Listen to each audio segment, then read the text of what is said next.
வணக்கம், hi friends, welcome back to Shabana side vlog. Morning வந்து market போயிட்டு கொஞ்சம் மீன் எல்லாம் வாங்கிட்டு வந்துட்டோம். வந்ததுக்கப்புறம் ஈவினிங் மேலே இருந்தால் வீடியோ எடுக்க ஆரம்பித்தேன். இஃப்தாருக்கு ஒரு ஈஸியான ஒரு ஸ்நாக்ஸ் ரெசிபி பார்க்கலாமா? அதுக்கு கொஞ்சம் தண்ணி சூடு பண்ணிவிட்டு அதில் வந்து ஹோல் ஸ்பைசஸ்லேருந்து ஏதாச்சும் சேர்த்துட்டு ஒரு பெரிய உருளைக்கிழங்கு எடுத்து நல்லா கட் பண்ணி சேர்த்துருக்கேன். அதோட 3 சிக்கன் லெக்கு சேர்த்துருக்கேன். அதுக்கப்புறம் ஒரு 5-6 பல்லு பூண்டு சேர்த்துருக்கேன். இதெல்லாம் சேர்த்து நல்லா வேக வச்சதுக்கப்புறம் சிக்கன் நல்லா வெந்ததுக்கப்புறம் அதை நல்லா உரித்து நல்லா வெட்டி எடுத்துக்கலாம்.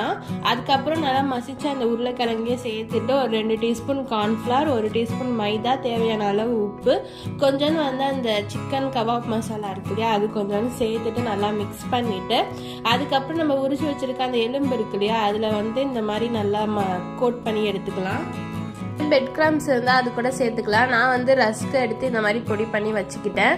அதுக்கப்புறம் எக்கில் வந்து ஒரு கோடு, அதுக்கப்புறம் வந்து இந்த ரஸ்கில் ஒரு கோட் கொடுத்துட்டு நல்லா ஃப்ரை பண்ணி எடுத்துக்கிட்டேன். டாம் அண்ட் ஜெரியில் வர சிக்கன் லெக் பீஸ் ரெடி. மாதிரி மோர் வீடியோஸ்க்கு நம்ம சேனல் சப்ஸ்கிரைப் பண்ணி வச்சுக்கோங்க. தேங்க்ஸ் ஃபார் வாட்சிங்.